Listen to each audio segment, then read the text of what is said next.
Ayan. Wala akong maisip na ulam na lulutuin. Kaya, ang naisip ko ay munggo. Parang natatakam ako sa munggo. Ayan, ready ko na nga yung naka-ready na yung kamatis, bawang sibuyas, panggisa. Ready ko na sa pagluluto ko ngayong tanghali. Ayan. Sabi ko kay mama, bumili ng munggo kasi wala na kaming panindang munggo. Yun na lang ang ulam namin. Ang sarap ng humigop ng sabaw. Namiss ko yung sabaw. Sabaw ng munggo talaga namang napakasarap ng munggo.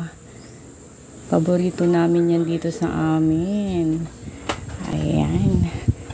Pinakuluan na nga namin yung baboy, yung pangsahog sa munggo. Pinakuluan na namin para maging malambot.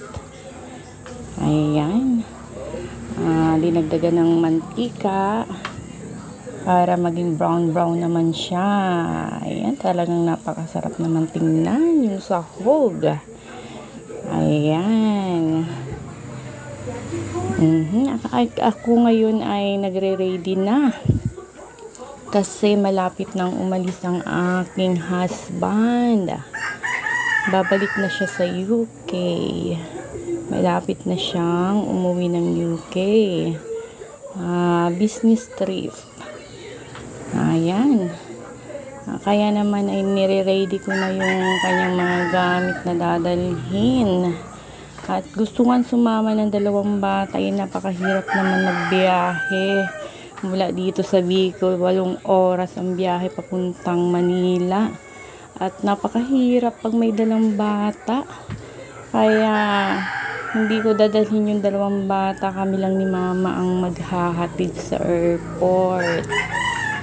Kasi ay napakainit. Diyos ko, tapos may dala ka bang bata. Diyos ko, napakahirap. May bitbit na bata pag pupunta ka ng Manila. Kaya ayan, nagisa na nga ako ng bawang sibuyas. Ayan, gusto ko yung nagba-brown na. Ayan, napakabango. Bango talaga pag nagigisa ng bawang sibuyas. Ayan. Yung asawa ko ay mabilis mapagod. Kaya nag-book muna siya ng kanyang hotel sa Manila ng 1 night. Kaya makakapagpahinga siya bago siya magbiyahe. Kasi 2 airplane mula dito. 2 airplane yung sasakayan niya, matransfer pa siya. Kaya buong araw din. Pero mabilis din naman ang oras. Mabilis lang yung biyahe. Bali, parang whole day lang din yung trip niya.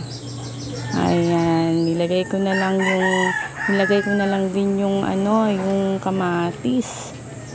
Talagang ang sarap ng tingnan. Napakabango. Nakakatakam na at nakakagutom na.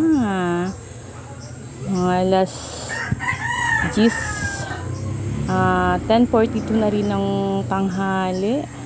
Malapit nang magsidatingan yung mga estudyante ko. Kaya kailangan ng bilis-bilisan.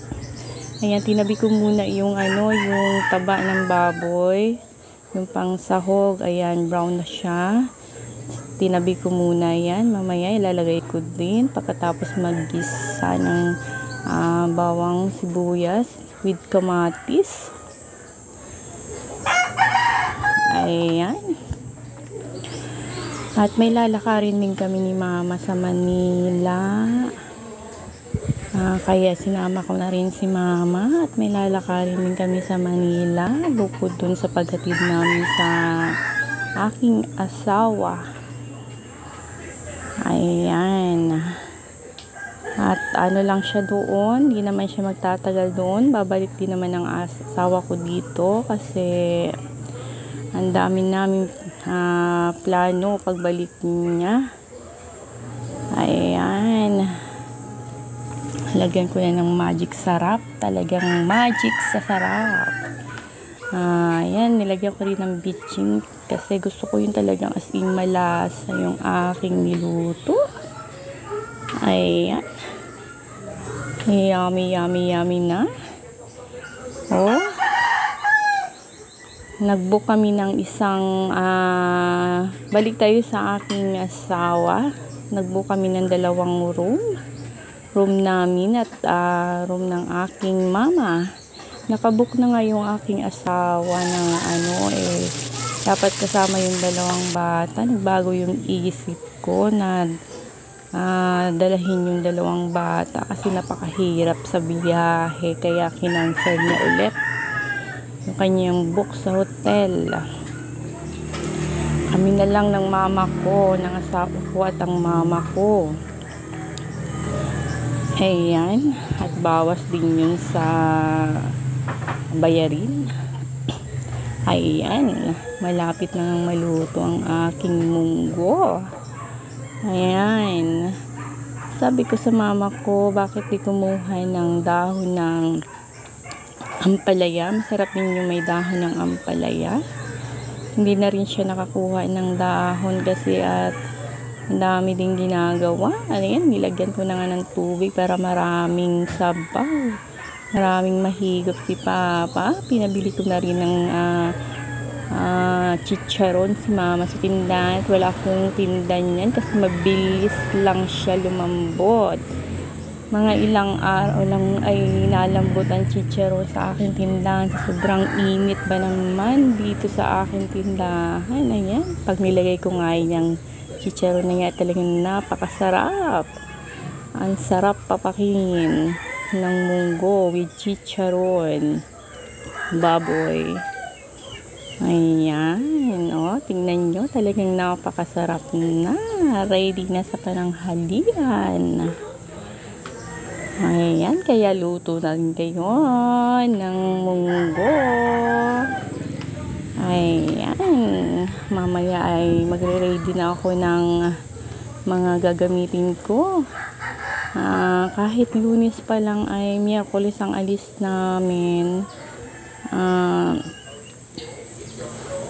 Ayan, magre-ready na ako ng, ayan si Papa talagang parang gusto nang humigop ng sabaw na mainit. Pati si Mama, ayan napapatikim na rin. Ayan, lagyan na nga natin sa baso si Papa kasi talagang papahigop na ng sabaw. Ayan hihigop na ng sabaw si Papa. Talagang takam na siya sa sabaw ng munggo. Ayan, luto na nga yan. Ready na para kumain. Maaga pa naman, 10 o'clock. So, pagdating ng mga bata ay naka-ready na yung kanilang tanghalian. Ayan napakasarap. Talagang mapapa-analyze ka na naman. Ayan munggo with taba ng baboy at ang chicharong baboy na rin. Ayan, ang sarap-sarap. Mamaya, nakakain na rin ako. Thank you for watching everyone. Thank you.